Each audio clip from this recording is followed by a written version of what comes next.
Welcome to AI for Everyone.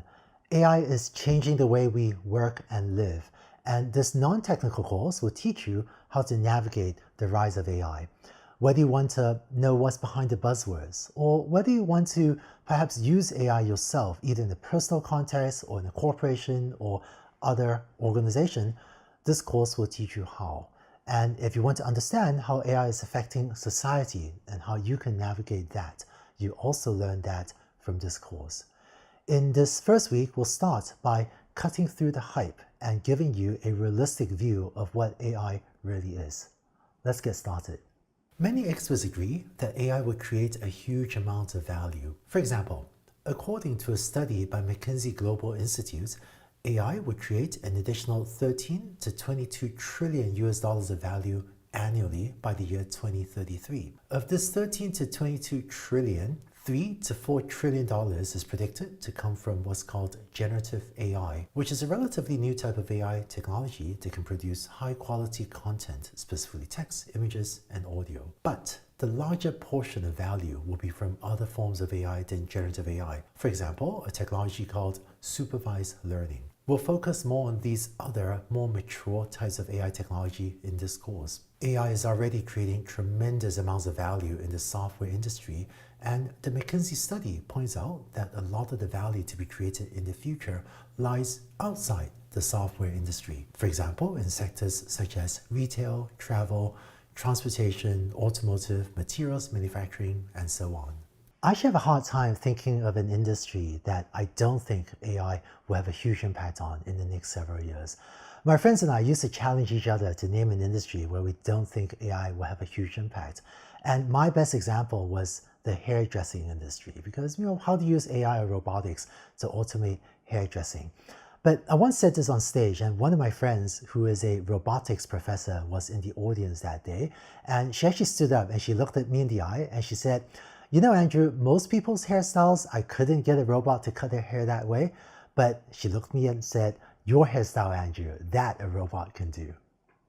There's a lot of excitement, but also a lot of unnecessary hype about AI. One of the reasons for this is because AI is actually two separate ideas. A large amount of the value we see from AI today is artificial narrow intelligence, or ANI. These are AIs that do one thing, such as a smart speaker or a self-driving car, or AI for web search, or AI applications in farming or in a factory. These types of AI are one-trick ponies, but when you find the appropriate trick, this can be incredibly valuable. With the rise of generative AI, things like ChatGPT and Bard, we're also starting to see AI that's a bit more general purpose. For example, ChatGPT can be a copy editor, brainstorming partner, text summarizer, and help with many other tasks. These models have been an exciting development and is further expanding what we can now do with AI.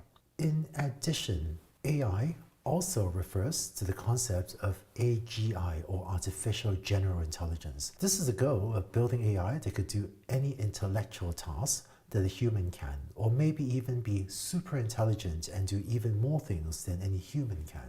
I'm seeing tons of progress in ANI, Artificial Narrow Intelligence, as well as on generative AI. And it feels like AI research is slowly taking baby steps, tiny baby steps toward AGI, which is exciting. But realistically, we're still very far from AGI, or Artificial General Intelligence. Unfortunately, the rapid progress in ANI and generative AI, which are incredibly valuable, that has caused people to conclude that there's a lot of progress in AI, which is actually true, but that in turn has caused people to falsely think that we might be on the verge of AGI as well, which is leading to some overblown and unnecessary fears about evil sentient robots coming to take over humanity. I think AGI is an exciting goal for researchers to work on, but it'll take multiple technological breakthroughs before we get there, and it may be decades, maybe even hundreds of years. I hope, but I'm not sure if we will get there in our lifetimes.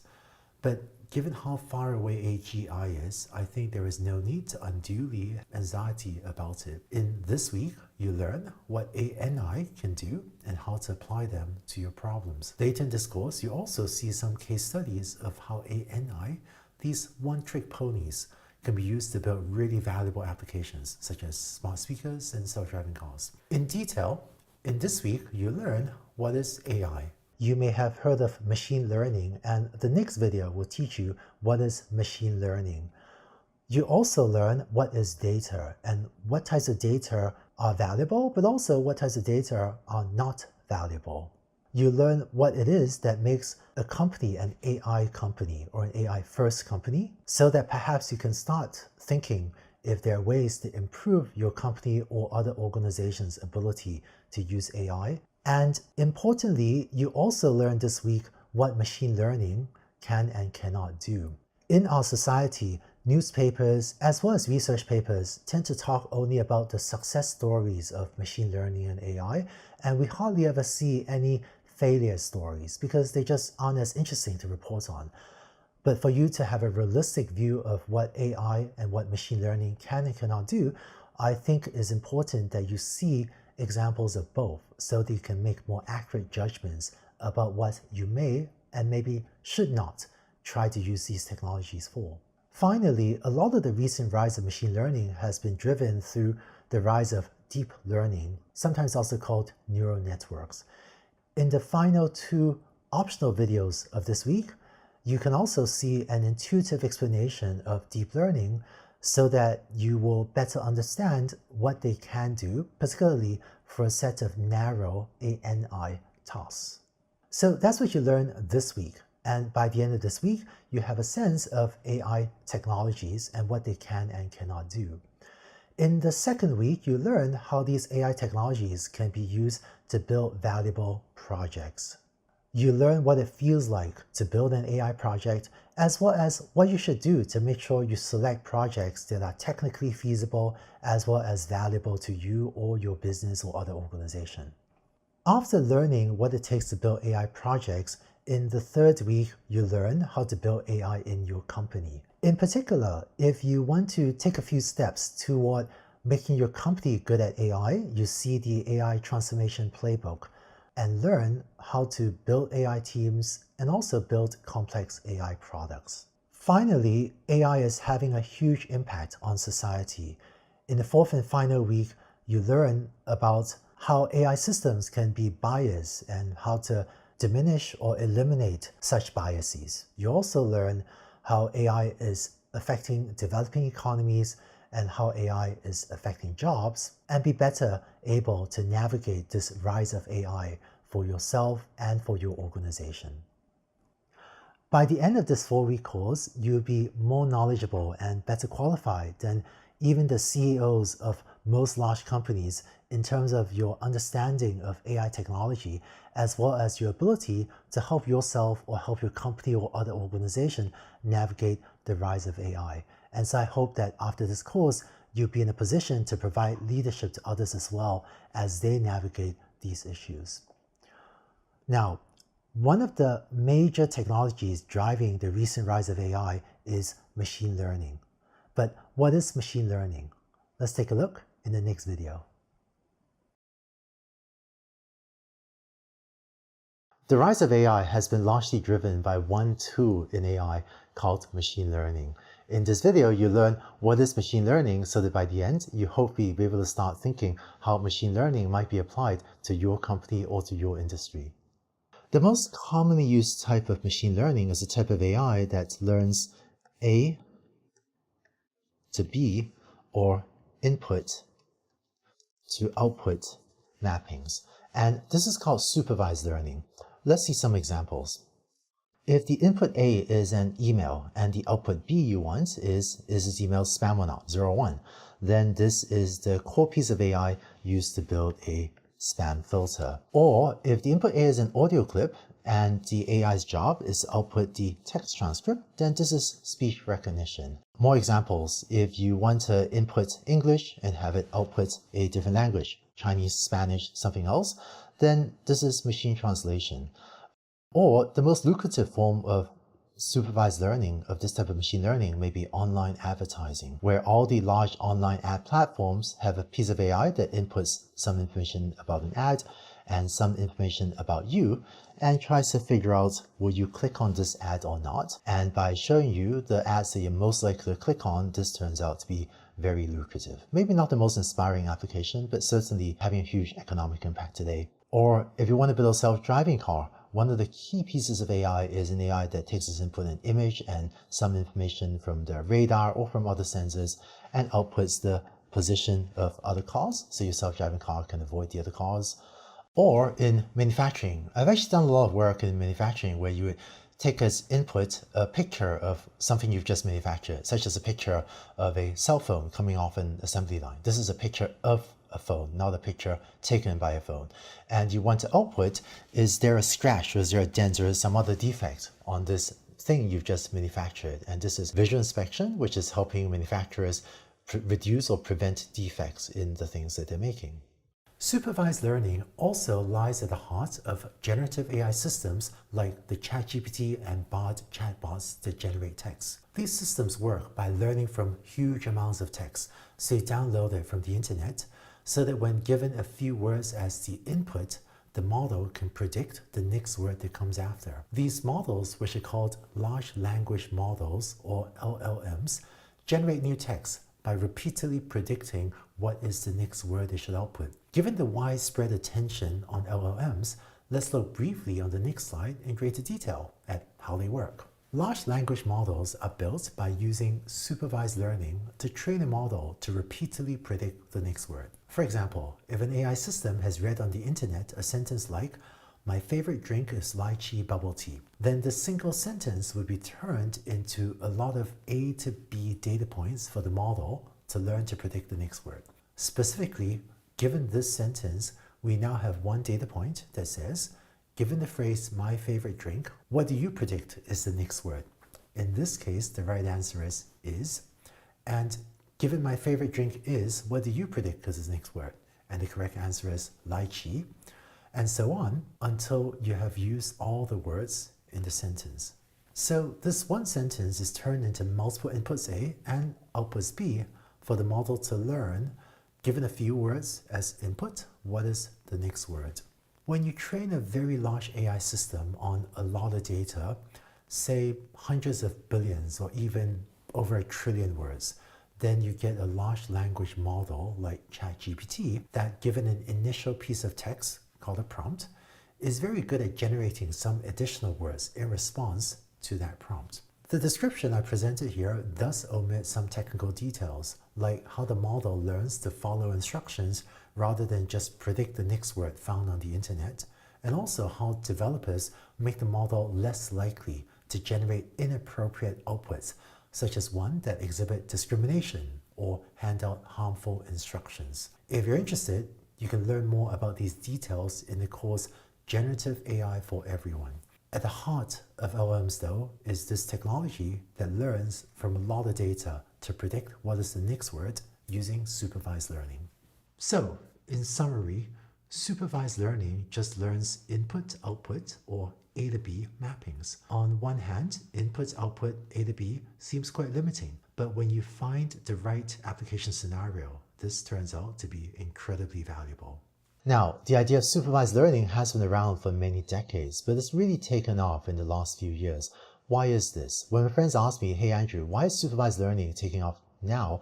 there's a picture I draw for them, and I want to show you this picture now. And you may be able to draw this picture for others that ask you the same question as well. Let's say on the horizontal axis, you plot the amount of data you have for a task. So for speech recognition, this might be the amount of audio data and transcripts you have.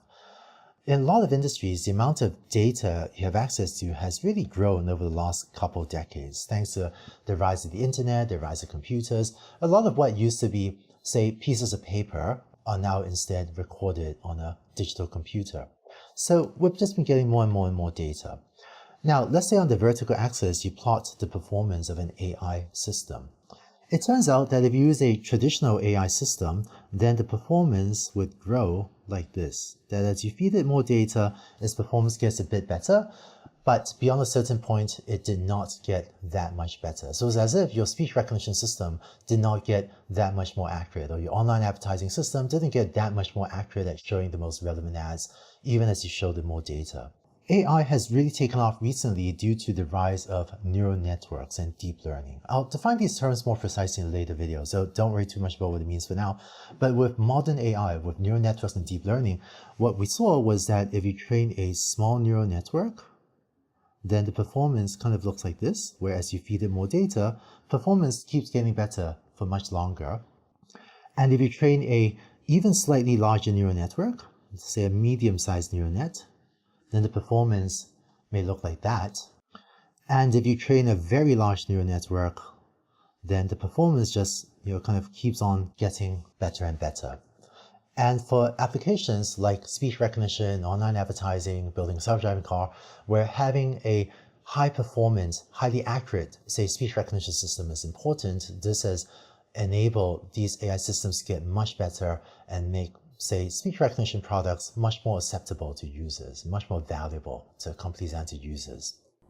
Now, here are a couple implications of this figure. If you want the best possible levels of performance, your performance to be up here, to hit this level of performance, then you kind of need two things. One is it really helps to have a lot of data. So that's why sometimes you hear about big data. Having more data almost always helps. And the second thing is you want to be able to train a very large neural network. And so the rise of fast computers, including Moore's law, but also the rise of specialized processors, such as graphics processor units or GPUs, which you hear more about in the later video, has enabled many companies, not just the giant tech companies, but many other companies, to be able to train large neural nets on a large enough amount of data in order to get very good performance and drive business value. In fact, it was also this type of scaling, increasing the amount of data and the size of the models, that was instrumental to the recent breakthroughs in training generative AI systems, including the large language models that we discussed just now. The most important idea in AI has been machine learning, and specifically supervised learning, which means A to B, or input-output mappings. What enables it to work really well is data. In the next video, let's take a look at what is data and what data you might already have and how to think about feeding this into AI systems. Let's go on to the next video. You may have heard that data is really important for building AI systems, but what is data really? Let's take a look. Let's look at an example of a table of data, which we also call a data set. If you're trying to figure out how to price houses that you're trying to buy or sell, you might collect a data set like this, and this can be just a spreadsheet, like an Excel spreadsheet of data, where one column is the size of the house, say in square feet or square meters, and the second column is the price of the house. And so if you're trying to build an AI system or machine learning system to help you set prices for houses or figure out if a house is priced appropriately, you might decide that the size of the house is A and the price of the house is B, and have an AI system learn this input to output or A to B mapping. Now, rather than just pricing a house based on the size, you might say, well, let's also collect data on the number of bedrooms of this house. In that case, A can be both of these first two columns, and B can be just the price of the house. So given a table of data, given a data set, it's actually up to you, up to your business use case to decide what is A and what is B. Data is often unique to your business, and this is an example of a data set that a real estate agency might have if they're trying to help price houses. And it's up to you to decide what is A and what is B, and how to choose these definitions of A and B to make it valuable for your business. As another example, if you have a certain budget and you want to decide what is the size of house you can afford, then you might decide that the input A is how much does someone spend, and B is just the size of the house in square feet. And that would be a totally different choice of A and B that tells you, given a certain budget, what's the size of a house you should be maybe looking at. Here's another example of a data set. Let's say that you want to build an AI system to recognize cats in pictures. I'm not sure why you might want to do that, but maybe with a fun mobile app and you want to tag all the pictures of cats.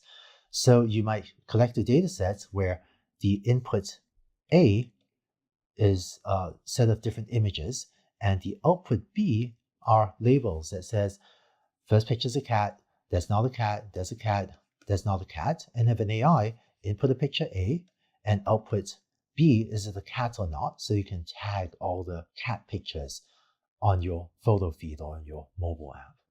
In machine learning tradition, there's actually a lot of cats in machine learning. I think some of this started when I was leading the Google Brain team and we published the results with a somewhat infamous Google cat, where an AI system learned to detect cats from watching YouTube videos. But since then, there's been a tradition of using cats as a running example when talking about machine learning. With apologies to all the dog lovers out there. I love dogs too. So data is important, but how do you get data? How do you acquire data? Well, one way to get data is manual labeling. For example, you might collect a set of pictures, like these over here, and then you might either yourself or have someone else go through these pictures and label each of them. So the first one is a cat, second one is not a cat, third one is a cat, fourth one is not a cat. And by manually labeling each of these images, you now have a data set for building a cat detector. To do that, you actually need more than 4 pictures. You might need hundreds or thousands of pictures, but manual labeling is a tried and true way of getting a data set where you have both A and B. Another way to get a data set is from observing user behaviors or other types of behaviors. So for example, let's say you run a website that sells things online. So an e-commerce or an electronic commerce website, where you offer things to users at different prices and you can just observe if they buy your product or not. So just through the act of either buying or not buying your product, you may be able to collect a data set like this, where you can store the user ID, the time the user visited your website, the price you offer the product to the users, as well as whether or not they purchased it. And so just by using your website, users can generate this data from you. This was an example of observing user behaviors. We can also observe behaviors of other things, such as machines. If you run a large machine in a factory and you want to predict if a machine is about to fail or have a fault, then just by observing the behavior of a machine, you can then record a data set like this. There's a machine ID, there's the temperature of the machine, there's a pressure within the machine, and then did the machine fail or not? And if your application is preventative maintenance, say you want to figure out if a machine is about to fail, then you could, for example, choose this as the input A and choose that as the output B to try to figure out if a machine is about to fail, in which case you might do maintenance, preventative maintenance on the machine. The third and very common way of acquiring data is to download it from a website or to get it from a partner. Thanks to the open internet, there's just so many data sets that you can download freely, ranging from computer vision or image data sets to self-driving car data sets to speech recognition data sets to medical imaging data sets to many, many more. And so if your application needs a type of data you just download off the web, keeping in mind licensing and copyright, then that could be a great way to get started on an application. And finally, if you work with a partner, say you're working with a factory, then they may already have collected a big data set of machines and temperatures and pressure, and did the machines fail or not, that they could give to you. Data is important, but it's also a little bit overhyped and sometimes misused. Let me describe to you 2 of the most common misuses or the bad ways of thinking about data. When I speak with CEOs of large companies, a few of them have actually said to me, "Hey Andrew, give me 3 years to build up my IT team. We're collecting so much data. And then after 3 years, I'll have this perfect data set and then we'll do AI then." It turns out that's a really bad strategy. Instead, what I recommend to every company is once you started collecting some data, go ahead and start showing it or feeding it to an AI team, because often the AI team can give feedback to your IT team on what types of data to collect and what types of IT infrastructure to keep on building. For example, maybe an AI team can look at your factory data and say, "Hey, you know what? If you can collect data from this big manufacturing machine, not just once every 10 minutes, but instead once every 1 minute, then we could do a much better job building a preventative maintenance systems for you. So there's often this interplay of this back and forth between IT and AI teams. And my advice is usually try to get feedback from AI earlier because it can help you guide the development of your IT infrastructure. Second, misuse of data. Unfortunately, I've seen some CEOs read about the importance of data in the news and then say, hey, I have so much data, surely an AI team can make it valuable. And unfortunately, this doesn't always work out. More data is usually better than less data, but I wouldn't take it for granted just because you have many terabytes or gigabytes of data that an AI team can magically make that valuable. So my advice is don't throw data in an AI team and assume it will be valuable. In fact, in one extreme case, I saw one company go and acquire a whole string of other companies in medicine on the thesis, on the hypothesis that their data would be very valuable. And now, a couple of years later, as far as I know, the engineers have not yet figured out how to take all this data and actually create value, all of it. So sometimes it works and sometimes it doesn't, but I would not overinvest in just acquiring data for the sake of data unless you're also getting an AI team to take a look at it, because they can help guide you to think through what is the data that is actually the most valuable. Finally, data is messy. You may have heard the phrase garbage in, garbage out, and if you have bad data, then the AI will learn inaccurate things. Here are some examples of data problems. Let's say you have this data set of size of houses, number of bedrooms, and the price. You can have incorrect labels or just incorrect data. For example, this house is probably not going to sell for $0.001 thousand, just for $1.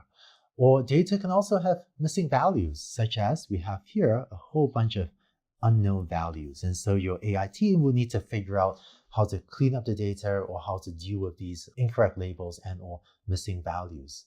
And there are also multiple types of data. For example, sometimes you hear about images, audio, and text. These are types of data that humans find it very easy to interpret. There's a term for this. This is called unstructured data.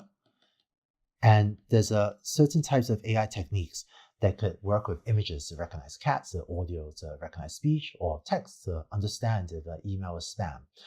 And then there are also data sets like the one on the right. This is an example of structured data, and that basically means data that lives in a giant spreadsheet. And the techniques for dealing with unstructured data are a little bit different than the techniques for dealing with structured data. Generative AI today is used primarily to generate unstructured data, such as text, images, and audio, rather than structured data. In contrast, supervised learning can work very well for both of these types of data, unstructured data and structured data.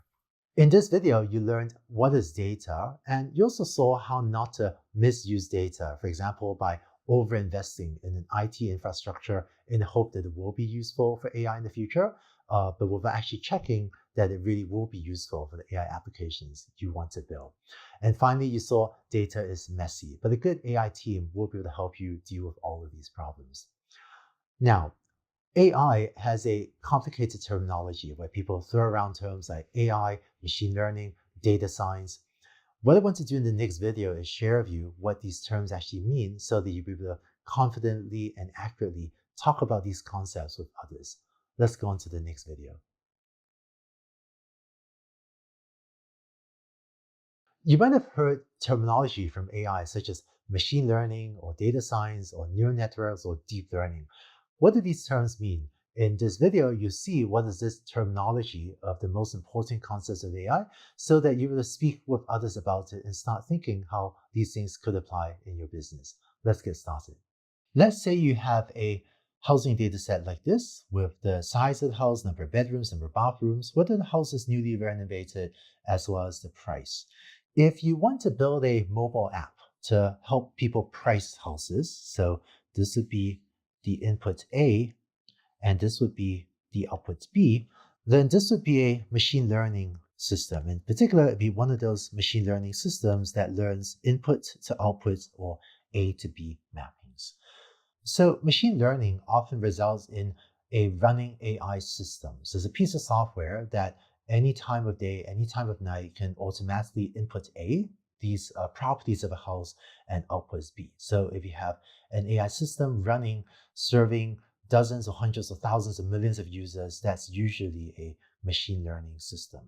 In contrast, here's something else you might want to do, which is to have a team analyze your data set in order to gain insights. So a team might come up with a conclusion like, hey, did you know if you have two houses of a similar size, of a similar square footage, if the house is 3 bedrooms, then they cost a lot more than the house with 2 bedrooms, even if the square footage is the same. Or did you know that newly renovated homes have a 15% premium? And this could help you make decisions such as, given a similar square footage, do you want to build a 2-bedroom or a 3-bedroom size in order to maximize value? Or is it worth an investment to renovate a home in the hope that the renovation increases the price you can sell a house for? So these would be examples of data science projects, where the output of a data science project is a set of insights that can help you make business decisions, such as what type of house to build or whether to invest in renovation. The boundaries between these two terms, machine learning and data science, are actually a little bit fuzzy, and these terms are not used consistently, even in industry today. But what I'm giving here is maybe the most commonly used definitions of these terms, but you will not find universal adherence to these definitions. To formalize these two notions a bit more, machine learning is the field of study that gives computers the ability to learn without being explicitly programmed. This is a definition by Arthur Samuel many decades ago. Arthur Samuel was one of the pioneers of machine learning who was famous for building a checkers playing program that could play checkers even better than he himself, the inventor, could play the game. So a machine learning project will often result in a piece of software that runs, that outputs B given A. In contrast, data science is the science of extracting knowledge and insights from data. And so the output of a data science project is often a slide deck, like a PowerPoint presentation that summarizes conclusions for executives to take business actions, or that summarizes conclusions for a product team to decide how to improve a website. Let me give an example of machine learning versus data science in the online advertising industry. Today, the large ad platforms all have a piece of AI that quickly tells them what's the ad you are most likely to click on. So that's a machine learning system, and this turns out to be incredibly lucrative. AI system that inputs information about you and about the ad and outputs will you click on this or not. These systems are running 24/7, and these are machine learning systems that drive ad revenue for these companies. So there's a piece of software that runs. In contrast, I've also done data science projects in the online advertising industry. If analyzing data tells you, for example, that the travel industry is not buying a lot of ads, but if you send more salespeople to sell ads to travel companies, you could convince them to use more advertising. Then that would be an example of a data science project and the data science conclusion that results in executives deciding to ask the sales team to spend more time reaching out to the travel industry. So even in one company, you may have different machine learning and data science projects, both of which can be incredibly valuable. You may have also heard of deep learning. So what is deep learning? Let's say you want to predict housing prices. You want to price houses. So you have an input that tells you the size of the house, number of bedrooms, number of bathrooms, and whether it's newly renovated. One of the most effective ways to price houses given this input A would be to feed it to this thing here in order to have it output the price. This big thing in the middle is called a neural network, and sometimes we also call it an artificial neural network. And that's to distinguish it from the neural network that is in your brain. So the human brain is made up of neurons. And so when we say artificial neural network, that's just to emphasize that this is not the biological brain, but instead it's a piece of software. And what a neural network does, what an artificial neural network does, is takes its input A, which is all of these 4 things, and then output B, which is the estimated price of a house. Now, in a later optional video this week, I'll show you more what this artificial neural network really is. But all of human cognition is made up of neurons in your brain passing electrical impulses, passing little messages to each other. And when we draw a picture of an artificial neural network, there's a very loose analogy to the brain. And these little circles are called artificial neurons, or just neurons for short, that also passes neurons to each other. And this big artificial neural network is just a big mathematical equation that tells it, given the inputs A, how do you compute the price B? In case it seems like there are a lot of details here, don't worry about it. We'll talk more about these details later. But the key takeaways are that a neural network is a very effective technique for learning A to B or input to output mappings. And today, the terms neural network and deep learning are used almost interchangeably. They mean essentially the same thing. Many decades ago, this type of software was called a neural network, but in recent years, we found that deep learning was just a much better sounding brand. And so that, for better or worse, is the term that's been taking off recently. So what do neural networks or artificial neural networks have to do with the brain? It turns out almost nothing. Neural networks were originally inspired by the brain, but the details of how they work are almost completely unrelated to how biological brains work. So I should be very cautious today about making any analogies between artificial neural networks and the biological brain, even though there was some loose inspiration there. So AI has many different tools. In this video, you learned about what are machine learning and data science, and also what is deep learning and what's a neural network. You might also hear in the media other buzzwords like generative AI, unsupervised learning, reinforcement learning, graphical models, planning, knowledge graphs, and so on. You don't need to know what all of these other terms mean, but these are just other tools for getting AI systems to make computers act intelligently. I'll try to give you a sense of what some of these terms mean in later videos as well, but the most important tools and terms I hope you remember from this are machine learning and data science, as well as deep learning and neural networks, which are a very powerful way to do machine learning and sometimes data science. If we were to draw a Venn diagram showing how all these concepts fit together, this is what it might look like. AI is this huge set of tools for making computers behave intelligently. Of AI, the biggest subset is probably tools from machine learning, but AI does have other tools than machine learning, such as some of these buzzwords are listed at the bottom. And of machine learning, the part of machine learning that's most important these days is neural networks or deep learning, which is a very powerful set of tools for carrying out supervised learning or A to B mappings, as well as some other things. But there are also other machine learning tools that are not just deep learning tools. So how does data science fit into this picture? There is inconsistency in how the terminology is used. Some people will tell you data science is a subset of AI. Some people will tell you AI is a subset of data science. It depends a bit on who you ask. But I would say that data science is maybe a cross-cutting subset of all of these tools that uses many tools from AI, machine learning, and deep learning, but has some other separate tools as well that solves a very set of important problems in driving business insights. In this video, you saw what is machine learning, what is data science, and what is deep learning and neural networks. I hope this gives you a sense of the most common and important terminology used in AI, and you can start thinking about how these things might apply to your company. Now, what does it mean for a company to be good at AI? Let's talk about that in the next video.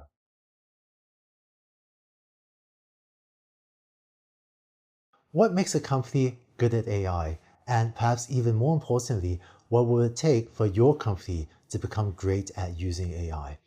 I had previously led the Google Brain team and Baidu's AI group, which had respectively helped Google and Baidu become great AI companies.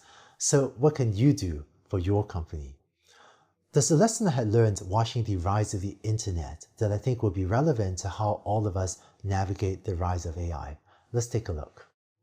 A lesson we learned from the rise of the internet was that if you take your favorite shopping mall, so my wife and I sometimes shop at Stanford Shopping Center, and you build a website for the shopping mall, maybe sell things on the website, that by itself does not turn the shopping mall into an internet company. In fact, a few years ago, I was speaking with the CEO of a large retail company who said to me, "Hey, Andrew, I have a website. I sell things on the website. Amazon has a website. Amazon sells things on the website. It's the same thing." But of course, it wasn't. And a shopping mall with a website isn't the same thing as a first-class internet company. So what is it that defines an internet company if it isn't just whether or not you sell things on the website? I think an internet company is a company that does the things the internet lets you do really well. For example, we engage in pervasive A/B testing, meaning we routinely throw out two different versions of a website and see which one works better because we can, and so we learn much faster.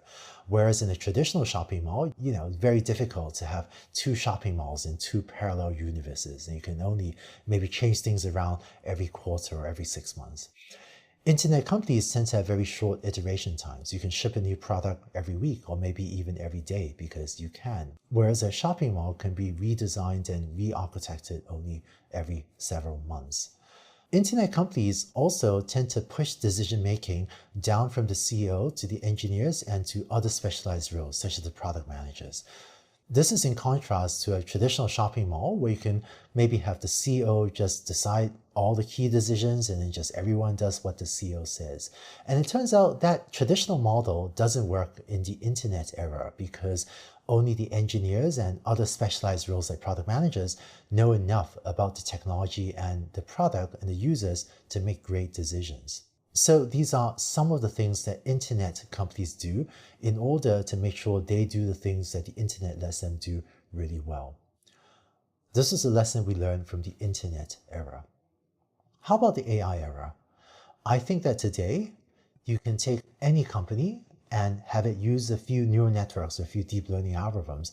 That by itself does not turn the company into an AI company.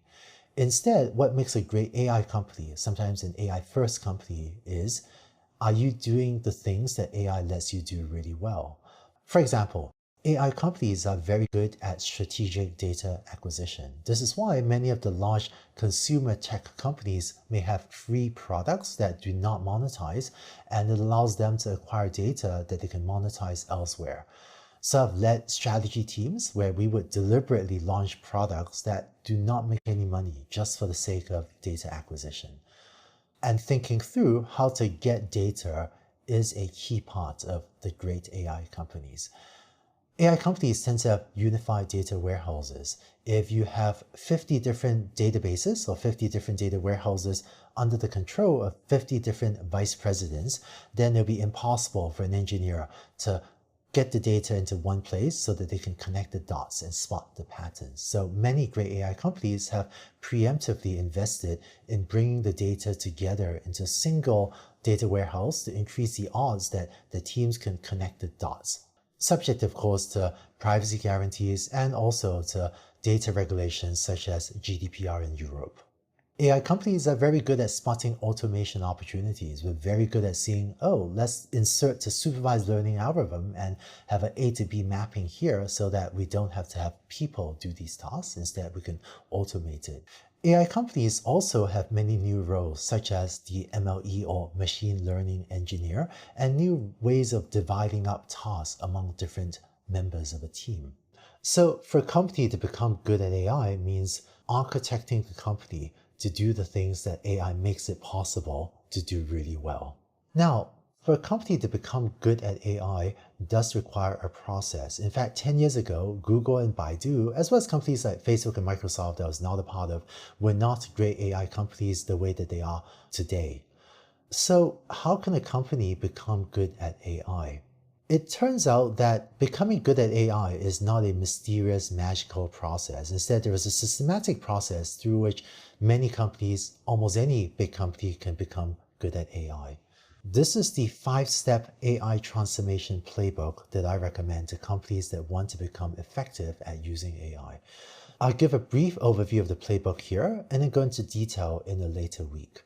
Step 1 is to execute pilot projects to gain momentum. So just do a few small projects to get a better sense of what AI can and cannot do and get a better sense of what doing an AI project feels like. And this you could do in-house or you can also do with an outsourced team. But eventually you then need to do step 2, which is to build an in-house AI team. and provide broad AI training, not just to the engineers, but also to the managers, division leaders, and executives on how to think about AI. After doing this, or as you're doing this, you have a better sense of what AI is, and then it's important for many companies to develop an AI strategy. And finally, to align internal and external communications so that all your stakeholders, from employees, customers, and investors, are aligned with how your company is navigating the rise of AI. AI has created tremendous value in the software industry and will continue to do so. It will also create tremendous value outside the software industry. If you can help your company become good at AI, I hope you can play a leading role in creating a lot of this value.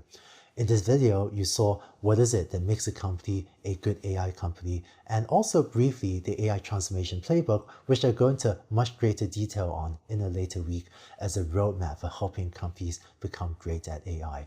If you're interested, there is also published online an AI transformation playbook that goes into these 5 steps in greater detail, but you'll see more of these in a later week as well.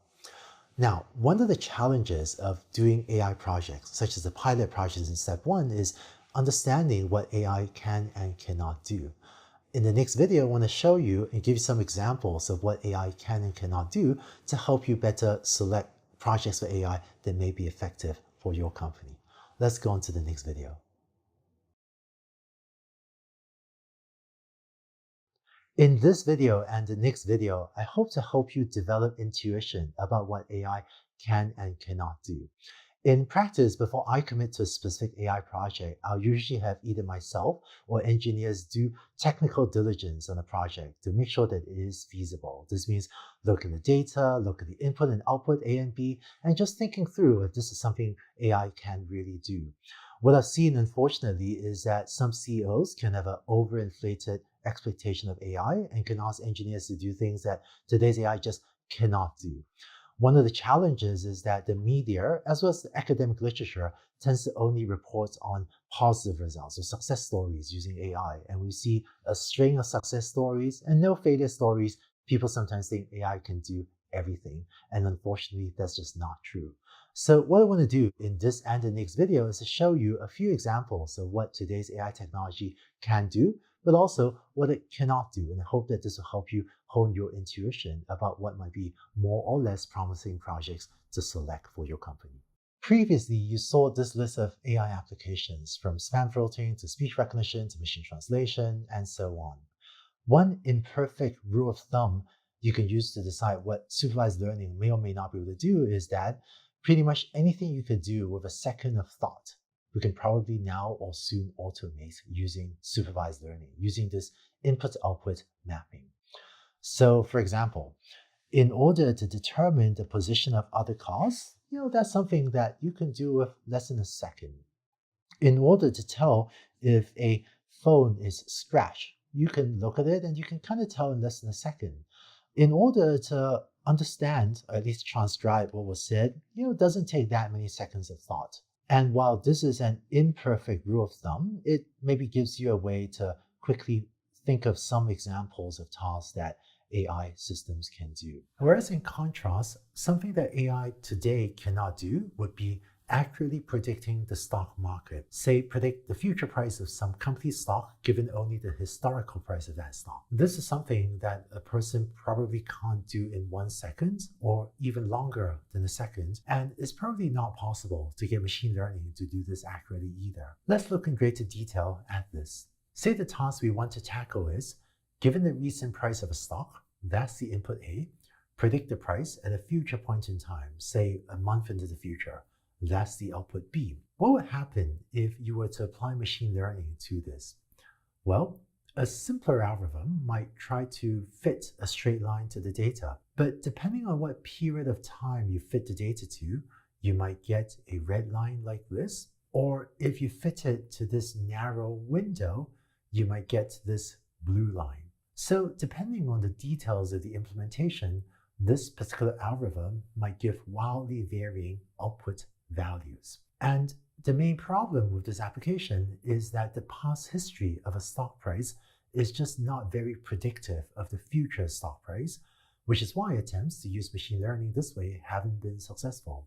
future stock prices are so random that it's just hard for AI to predict it accurately. By the way, for completeness, I should say that predicting stock price based only on the historical price of the same stock seems to be impossible, but there are stock traders that sometimes find other inputs. For example, if they manage to legally obtain some web traffic or foot traffic data that helps them estimate what the company's sales were, then that, in combination with the historical price data, might make it possible for the algorithm to have some predictive power. However, these other inputs are typically complex or costly to acquire and still can't overcome the intrinsically somewhat random nature of the stock market.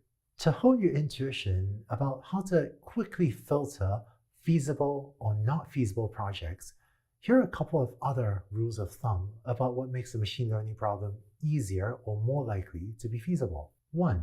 Learning a simple concept is more likely to be feasible. But what does it mean for something to be a simple concept? There's no formal definition of it, but if it is something that takes you less than a second of mental thought, or maybe just a very small number of seconds of mental thought to come up with a conclusion, then that would be suggestive of it being a simple concept. So if you're looking outside the window of a self-driving car to spot the other cars, well, that would seem like a relatively simple concept. Whereas in contrast, trying to come up with clever signals to predict a given company's sales, well, that seems like less of a simple concept.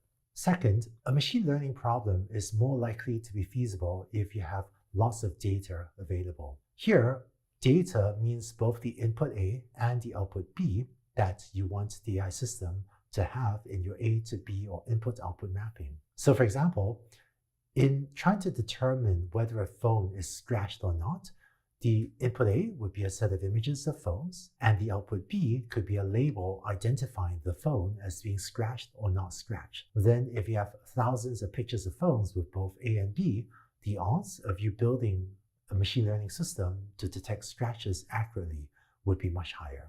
AI is the new electricity and is transforming every industry, but it's also not magic and it can't do everything under the sun.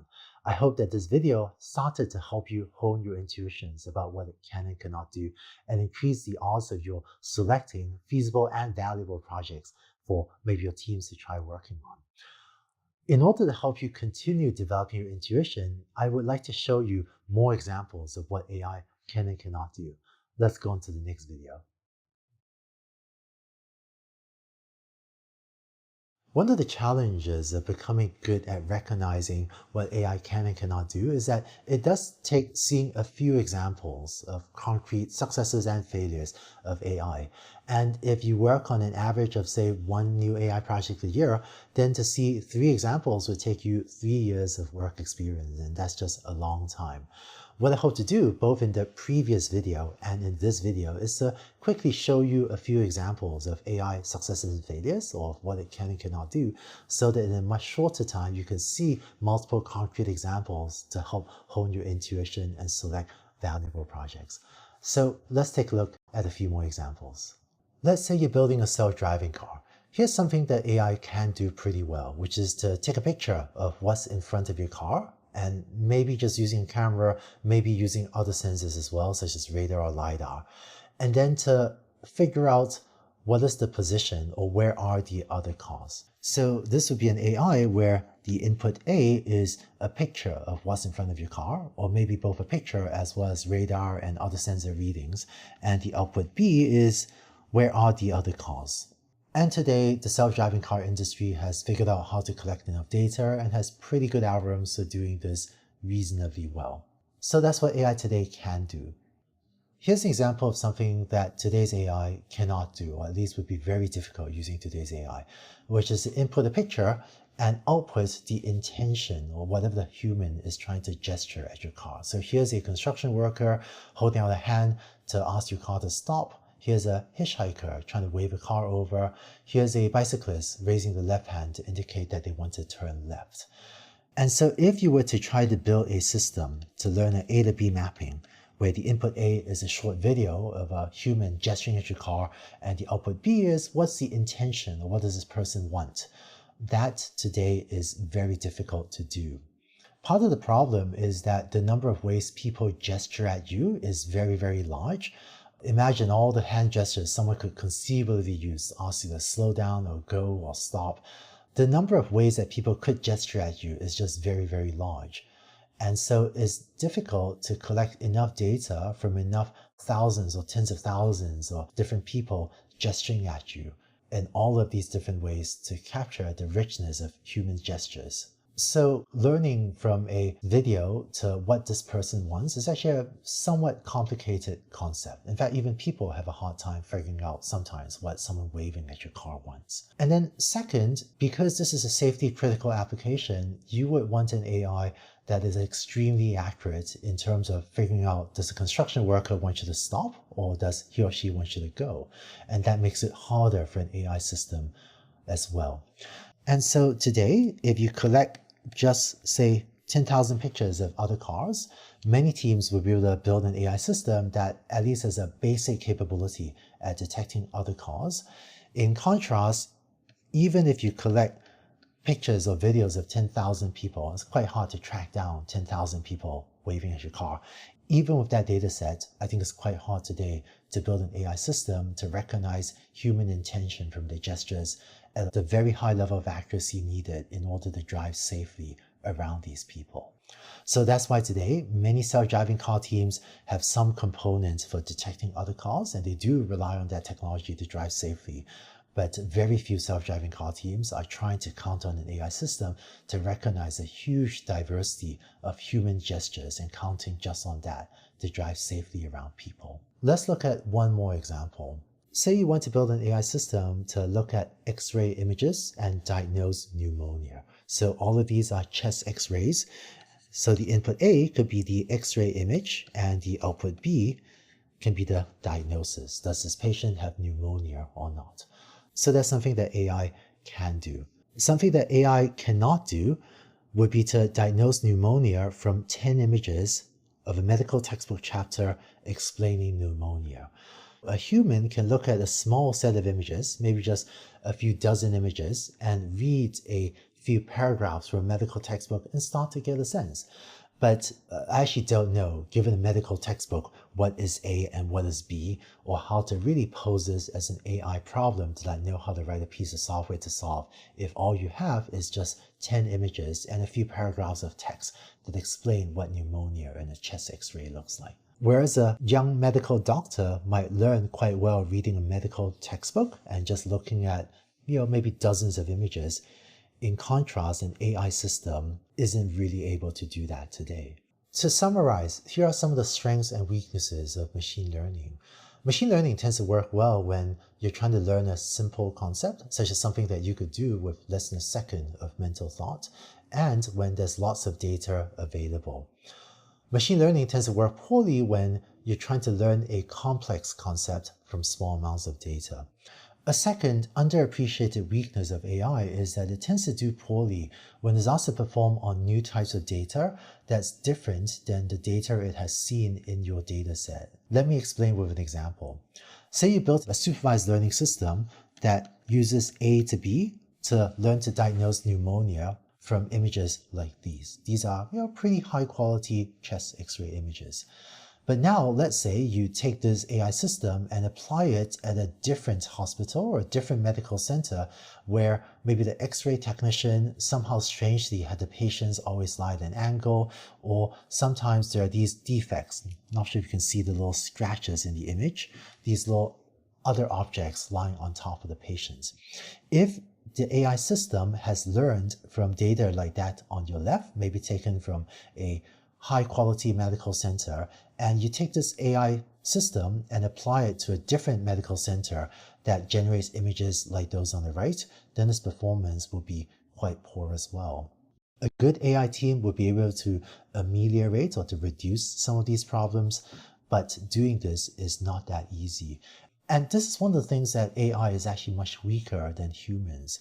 If a human has learned from images on the left, they're much more likely to be able to adapt to images like those on the right as they figure out that the patient's just lying at an angle. But an AI system can be much less robust than human doctors in generalizing or figuring out what to do with new types of data like this. I hope these examples are helping you hone your intuitions about what AI can and cannot do. In case the boundary between what it can and cannot do still seems fuzzy to you, don't worry, that's completely normal, completely okay. In fact, even today, I still can't look at a project and immediately tell if something is feasible or not. And I often still need small numbers of weeks of technical diligence before forming strong conviction about whether something is feasible or not. But I hope that these examples can at least help you start imagining some things in your company that might be feasible and might be worth exploring more. The next two videos after this are optional and are a non-technical description of what are neural networks and what is deep learning. Please feel free to watch those. And then next week, we'll go much more deeply into the process of what building an AI project would look like. Look forward to seeing you next week.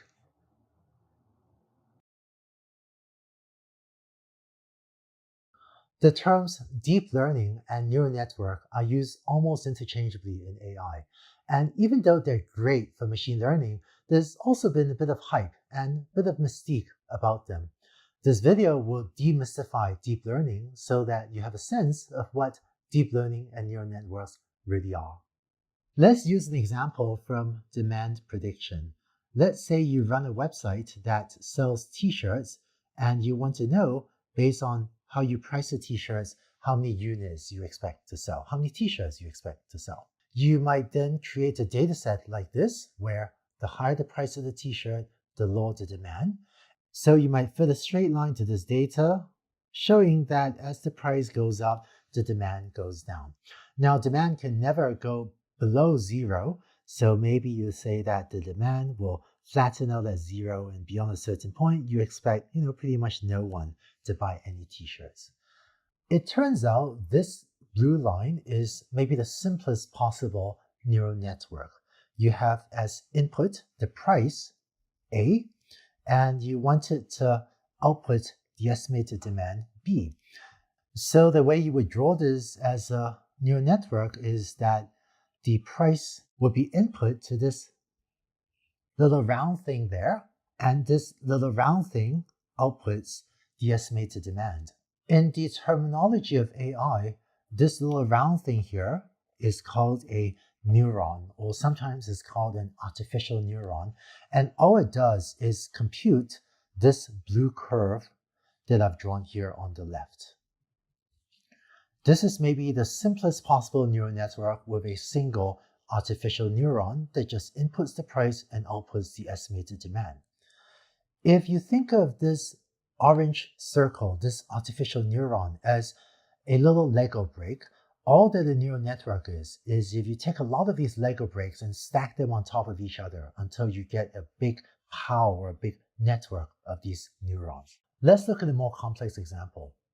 Suppose that instead of knowing only the price of the t-shirts, you also have the shipping costs that the customers will have to pay to get the t-shirts.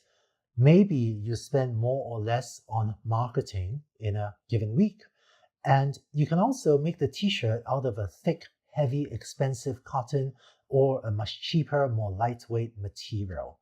These are some of the factors that you think will affect the demand for your t-shirts. Let's see what a more complex neural network might look like. You know that your customers care a lot about affordability.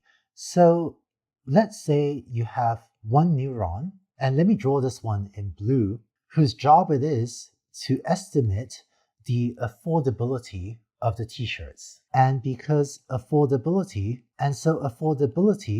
is mainly a function of the price of the shirt and of the shipping costs. A second thing that will affect the demand for your t-shirts is awareness. How much are consumers aware that you're selling this t-shirt? So the main thing that affects awareness is going to be your marketing. So let me draw here a second artificial neuron that inputs your marketing budget, how much you spent on marketing, and outputs how aware are consumers of your t-shirt.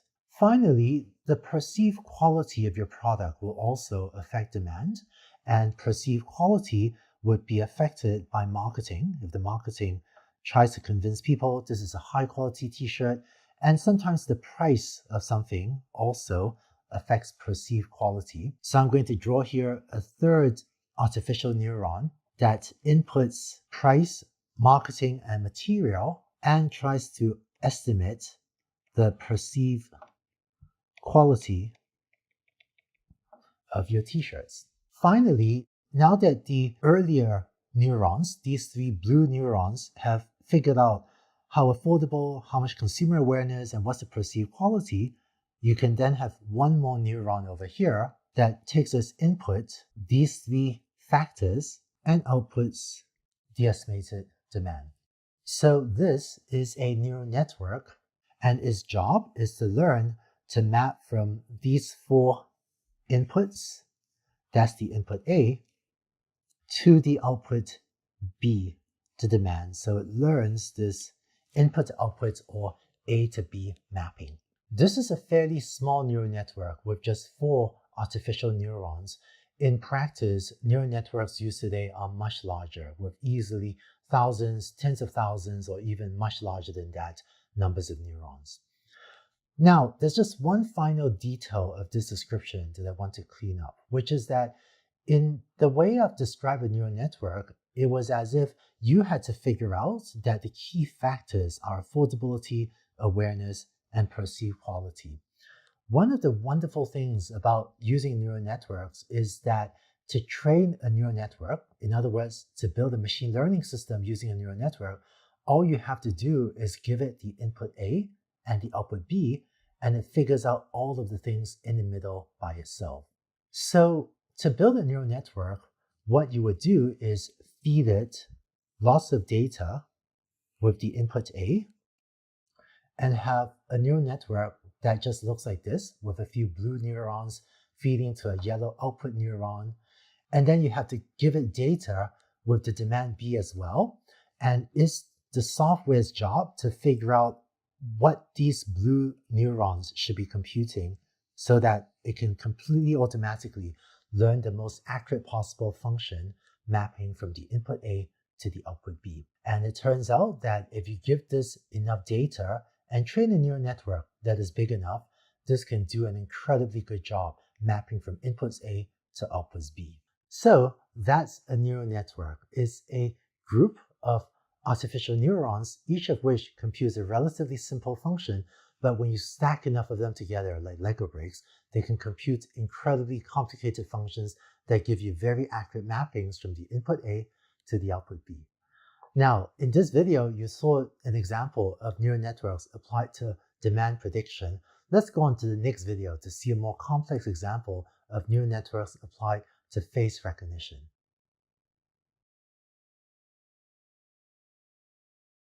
In the last video, you saw how a neural network can be applied to demand prediction. But how can a neural network look at a picture and figure out what's in the picture, or listen to an audio clip and understand what is said in an audio clip? Let's take a look at a more complex example of applying a neural network to face recognition. Say you want to build a system to recognize people from pictures.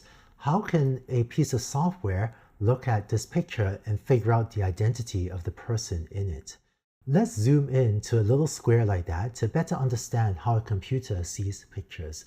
Where you and I see a human eye, a computer instead sees that.